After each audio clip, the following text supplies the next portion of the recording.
C'est une première depuis plus de 2 décennies. En raison du coronavirus, le PIB marocain connaîtra un recul de 5,8% en 2020. Plus encore, le déficit budgétaire devrait lui plonger de 7,4%. Déjà, à fin août, ce déficit s'établissait à 43,5 milliards de dirhams. Selon la Trésorerie générale du Royaume, un an plus tôt, ce chiffre n'atteignait pas les 40 milliards de dirhams. Les recettes ordinaires brutes ont connu une très légère chute de 0,1% pour se stabiliser à 160,5 milliards de dirhams. Les dépenses ont pour leur part enregistré une hausse de 2,3% et ont atteint 163 milliards de dirhams.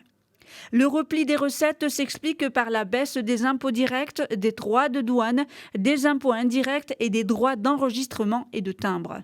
Par conséquent, la dette publique est montée en flèche. Après une quasi-stabilité en 2019, l'endettement du Maroc devrait passer de 65% du PIB à 75,3% en 2020 et à 75,4% en 2021.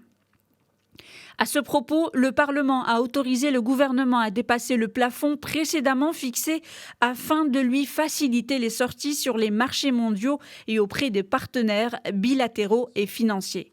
À noter que le Maroc n'est pas le seul pays confronté à la hausse de sa dette.